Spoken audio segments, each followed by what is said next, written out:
Tais-toi, chiotte. Voilà enfin les quelques mots qu'a énoncé Tristan à ce dernier. Et d'après ce chapitre, nous pouvons clairement conclure que Percy est fondamentalement ou pratiquement, choisissez le mot qui vous semble être le mieux, le fils de Zeldris et Gelda. Ne vous inquiétez pas, j'en parle.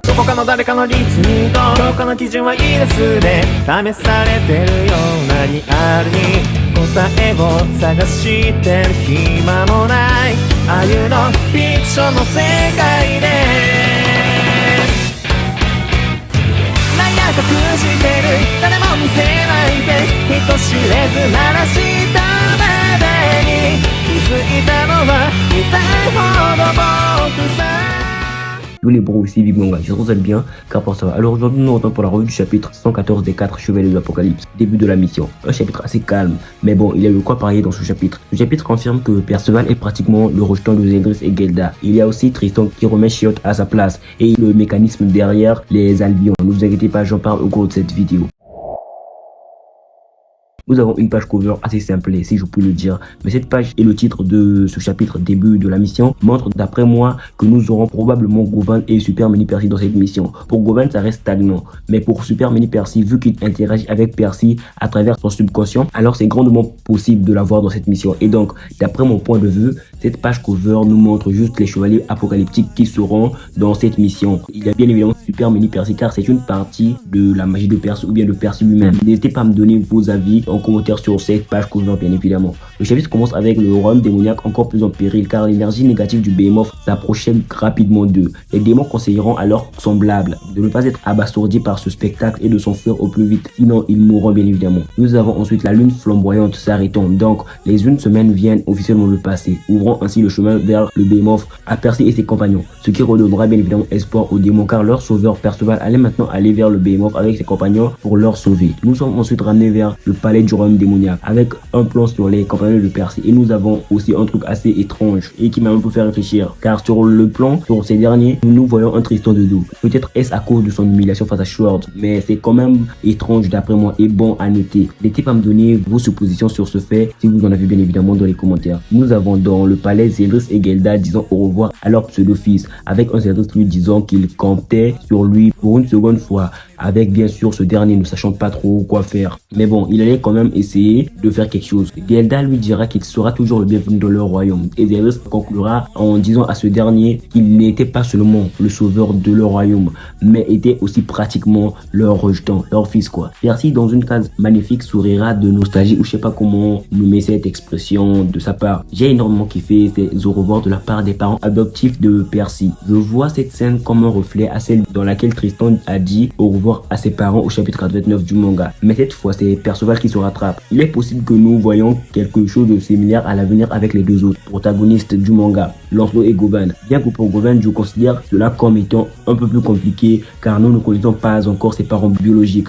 Pour Lancelot il y a Elaine et Ban, mais pour elle personne. Donc peut-être que pour cela nous aurons besoin de Merlin se révélant être sa mère ou du moins sa créatrice dans un futur très lointain, reprenant aux questions qu'elle se pose sur ses origines et à la fin la disant au revoir pour avoir toutes ces scènes au complet bien évidemment. Mais peut-être que je vous raconte des conneries et que nous n'aurons peut-être jamais la même scène avec Lancelot ou bien Govan. L'avenir nous le dira. Concernant le fait que Zeldris et Gelda n'aient pas d'enfants à eux, je me demande si une telle chose est même possible. Je le dis car Gelda n'est pas une humaine, c'est un vampire. Pour Elisabeth et Meliodas avec bien évidemment leur rejeton Tristan, c'est un peu exceptionnel car Elisabeth est biologiquement humaine. Le problème avec ce que je viens de vous énoncer reste Lancelot qui est né d'un humain et d'une fée, avec ces derniers les fées bien évidemment venant au monde grâce aux plantes qui sont autour de l'arbre sacré. Mais bon, peut-être qu'au moment de l'acte, Elaine a pris une forme humanoïde comme King, car si son frère ou l'ami de son frère, Elbran bien évidemment, pouvait le faire, alors pourquoi elle aussi ne le pourrait pas? Elle a possiblement pris cette forme pendant l'acte et est ensuite tombée enceinte. Ou encore peut-être que pour concevoir un enfant entre races différentes, il faut au préalable avoir au moins un humain,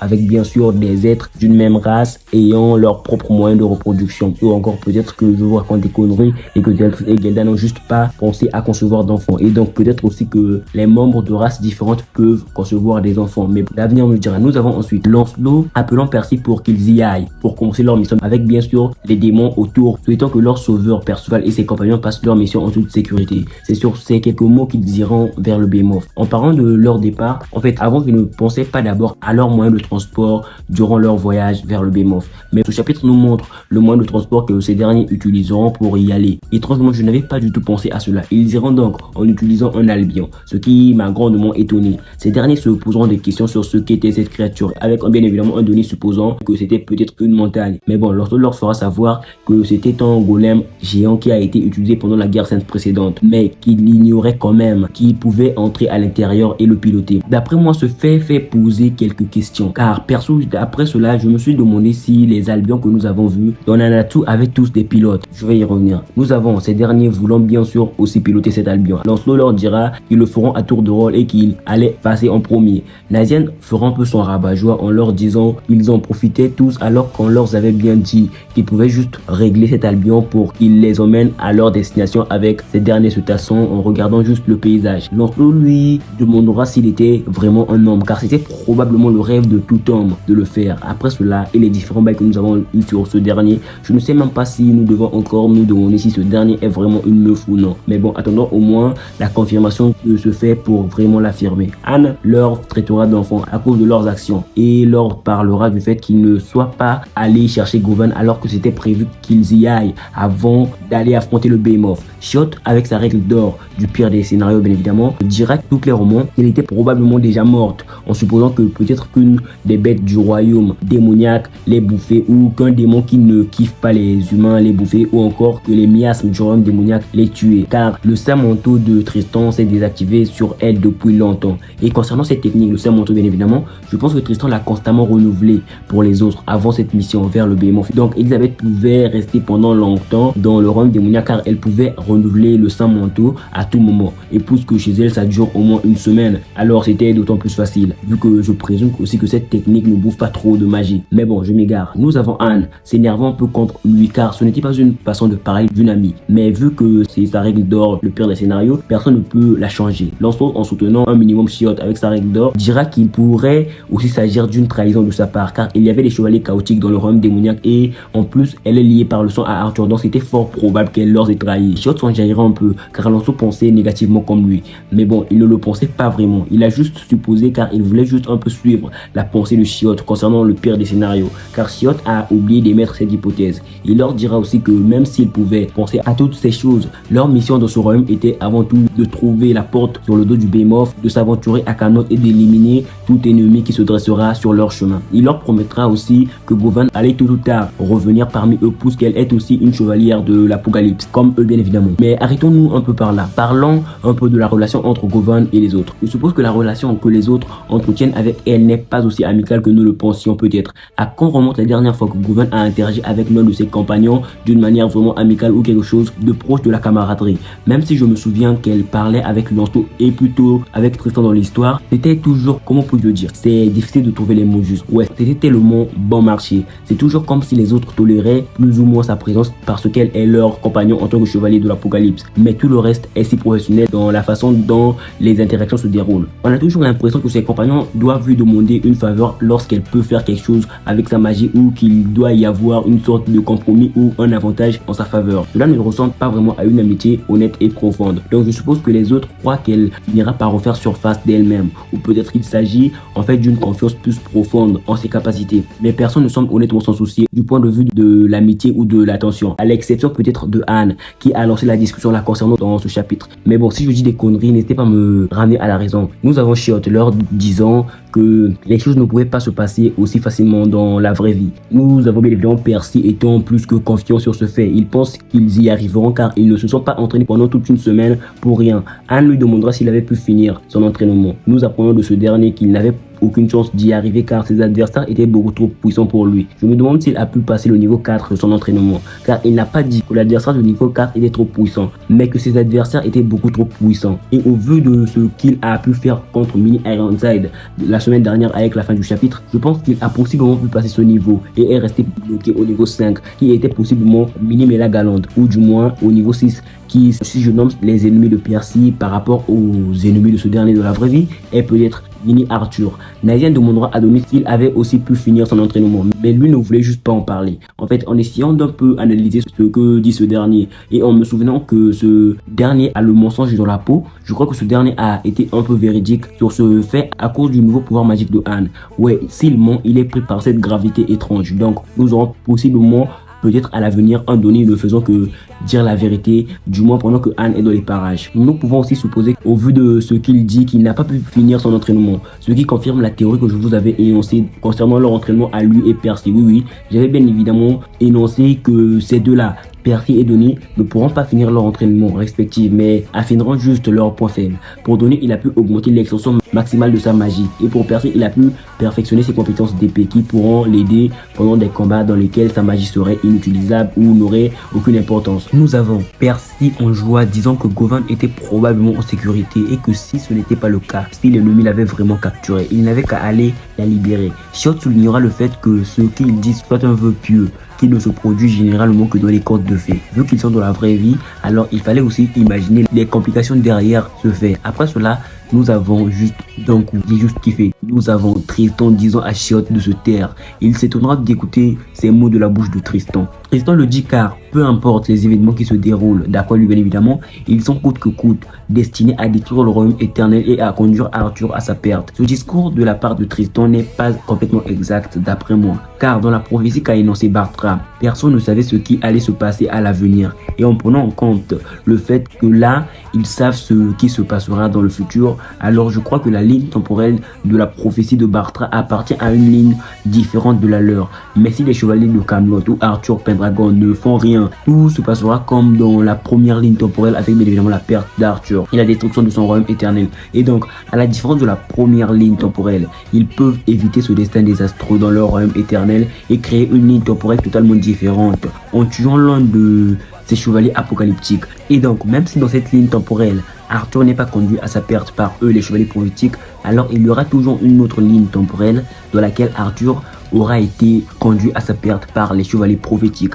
Et aussi, le seul fait que ces derniers aient connu ce qui se passe dans le futur leur a d'après moi fait changer de timeline ou de ligne temporelle. Mais bon, je ferai peut-être une vidéo plus complète là où je vous expliquerai ce fait en profondeur avec ces lignes temporelles ou ces timelines prochainement, car je vais un peu commencer à me perdre en vous en parlant dans cette vidéo.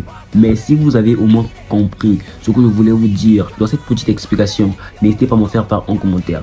Lancelot sera un peu distrait à cause de ce que disait Tristan et sera stupéfait de voir que le chemin devant eux s'amoindrissait à cause de l'énergie négative du Behemoth qui s'intensifiait, créant ainsi un peu comme un brouillard leur bloquant le passage. Et étrangement, en parlant de l'énergie négative du Behemoth, ils parleront aussi du miasme du royaume démoniaque comme étant épais. En fait, le petit lien entre l'énergie négative du Behemoth et les miasmes du royaume démoniaque me fait penser qu'il pourrait possiblement exister un lien entre ces deux choses. Avec cela, je me demande si les miasmes du royaume démoniaque ne sont pas créés par le Behemoth. Et donc, lorsque le Behemoth est endormi, il crée possiblement peu de miasmes. Mais lorsqu'il se réveille, il crée beaucoup plus de miasmes. La supposition pourrait être vraie. Mais bon, peut-être que je vous raconte des conneries. Sinon, comment se créent vraiment les miasmes du royaume démoniaque s'ils ne sont pas vraiment créés par le Behemoth? N'hésitez pas à me donner vos suppositions sur la création des miasmes du royaume démoniaque ou si vous êtes d'accord avec moi ou non en commentaire bien évidemment.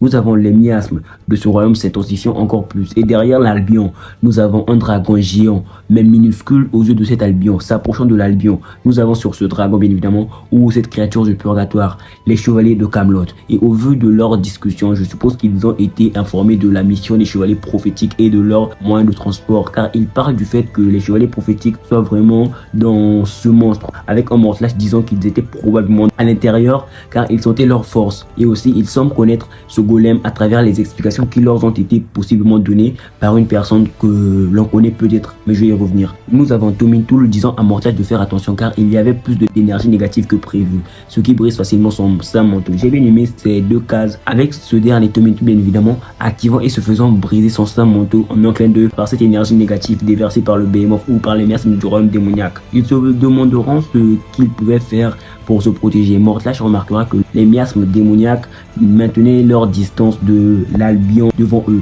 Il se demandera si c'était une particularité propre aux Albions. Mais dans tous les cas, même si ce n'était pas le cas, vu qu'ils n'ont pas d'autre plan pour ne pas mourir bien évidemment à cause des miasmes et aussi pour continuer leur mission en toute sécurité, ils prendront la décision de se poser sur cet Albion. Mortlash soulignera aussi le fait que leur mission était de détruire la porte vers Camelot se trouvant sur le dos du Behemoth, bloquant ainsi l'évasion des chevaliers prophétiques à Camelot, et d'éliminer le chevalier immortel, le chevalier de la mort, Perceval des 4 chevaliers de la prophétie. Et en fin de chapitre, ce dernier soulignera le fait qu'ils devraient cacher leur présence, et dès qu'ils atteindront le Behemoth, leur mission débutera. Donc la mission débutera après leur arrivée chez le Behemoth. Jusque-là, ils seront posés au calme sur cet Albion en masquant bien évidemment leur présence. En fait, pour ceux qui n'ont pas bien compris ce fait, avec l'énergie négative du Behemoth ne s'approchant pas de cet Albion, ce n'est pas le saint manteau de Tristan qui a probablement fait cela. D'après moi, c'est probablement une particularité propre aux Albions qui permet de repousser les miasmes. Ouais, ça pourrait être cela, mais pour ceux qui ont pensé que non, c'était le saint manteau de Tristan, et bah, laissez-moi vous dire que vous vous êtes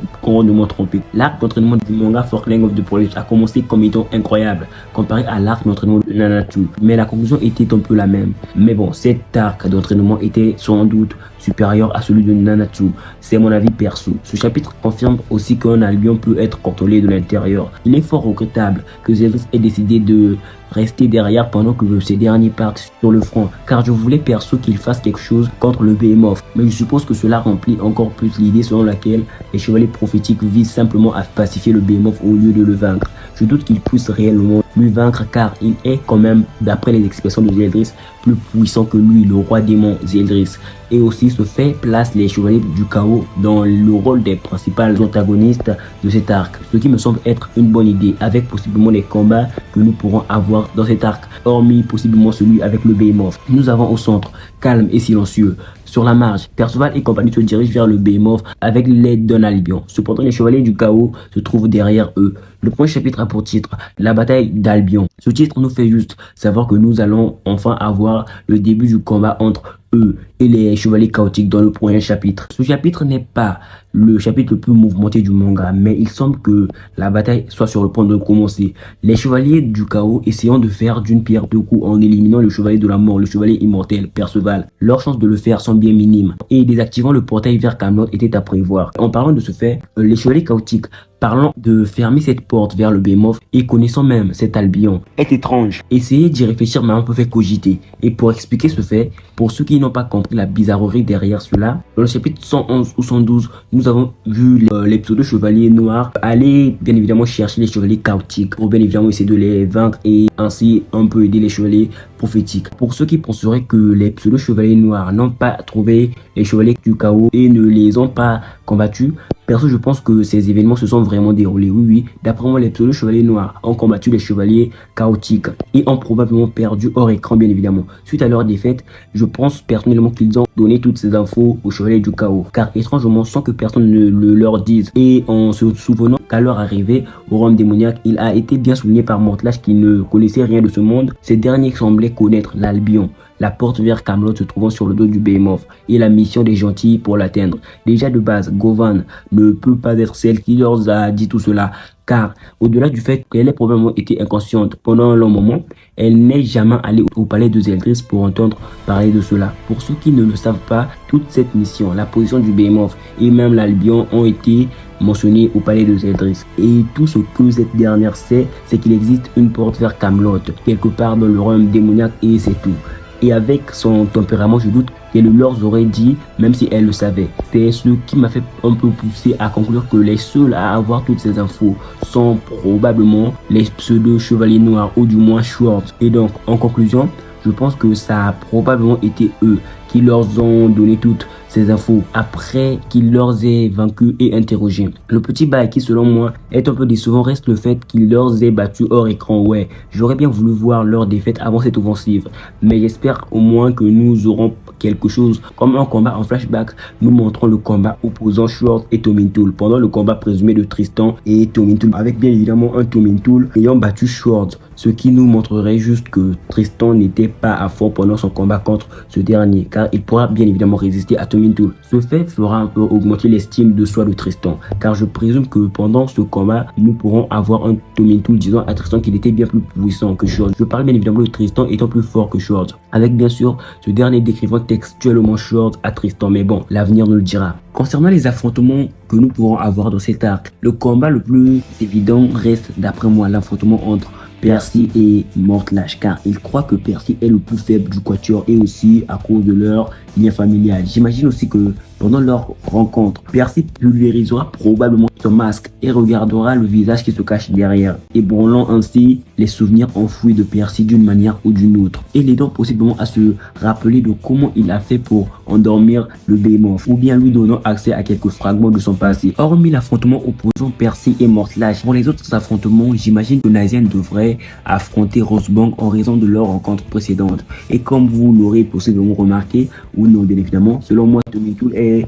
d'après moi trop fort pour quelqu'un d'autre que Lancelot ou Tristan, avec bien évidemment Tristan étant un candidat plus que probable, puisque Tommy Tool est vraisemblablement une déesse et aurait peut-être combattu et battu Sword. Je mettrais Donnie contre Brakla, car Brakla est un combattant à longue portée et l'entraînement de Donnie impliquait d'augmenter la portée de sa magie.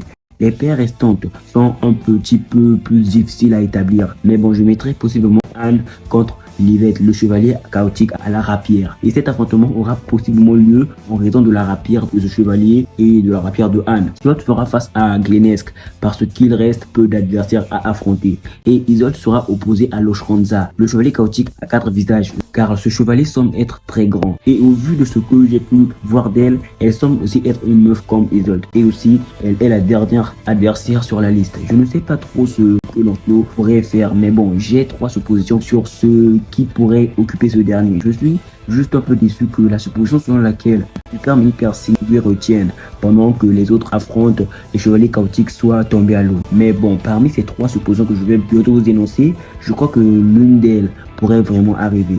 La première est qu'il devra affronter et ne pas tuer, bien évidemment, Govan dans le pire des scénarios, car il a été évoqué dans ce chapitre par lui l'idée selon laquelle Govan leur est trahi. Même si ce dernier ne croit pas que ce soit le cas, il est possible que Mortlash ait porté des idées dans la tête de cette dernière ou ait pu contrôler son cerveau avec son sceptre chaotique, lui prouvant ainsi que c'est faisable et que le raisonnement de Chiot concernant le pire des scénarios ne soit pas si tordu que ça. La deuxième supposition, la plus amusante d'ailleurs, voudrait tout simplement que Lancelot continue de piloter l'Albion pendant que le groupe se heurte à un monstre géant créé par l'un des chevaliers chaotiques ou du moins par leur sceptre ou juste par un monstre géant invoqué du Purator ou un monstre du royaume démoniaque qu'ils auraient pu contrôler avec leur sceptre, menant à une bataille entre un mecha, car il semble que l'Albion soit essentiellement comme tel contre un kaiju, ce que nous ne nous attendions bien évidemment pas à voir dans un manga comme celui-ci. Peut-être que l'énorme baleine que nous avons vu lorsque Io a mentionné pour la première fois le royaume démoniaque pourrait être ce malchanceux kaiju en question. Et aussi la troisième et dernière supposition voudrait tout simplement que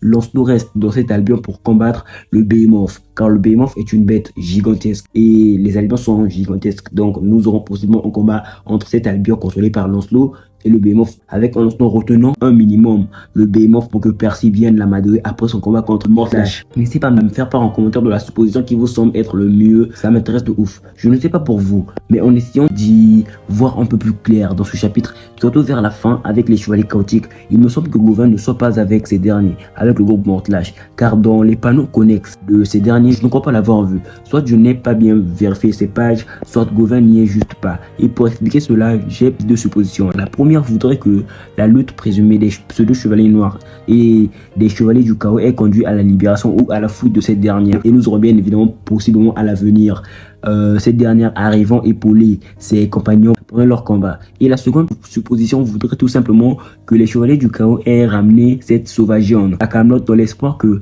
son oncle ou son père puisse l'apprivoiser. N'hésitez pas à me donner d'autres théories, d'autres suppositions si vous en avez bien évidemment, ou juste de choisir entre ces deux-là. Et aussi une troisième supposition voudrait qu'elle soit avec ces derniers, avec bien sûr Nakaba n'ayant pas trouvé nécessaire de la mettre dans ses cases puisqu'elle est peut-être encore inconsciente ou qu'elle est cachée sous la cape de l'un des chevaliers chaotiques, ou encore que ces derniers aient utilisé un truc la rapetissant, facilitant ainsi son transport. Je pense aussi que Govan est plus une femme en détresse dans cet arc, et cela aurait du sens puisqu'elle n'a jamais eu de sentiment pour quelqu'un d'autre dans le groupe auparavant, à part pour les meufs, car elle n'est intéressée que par eux.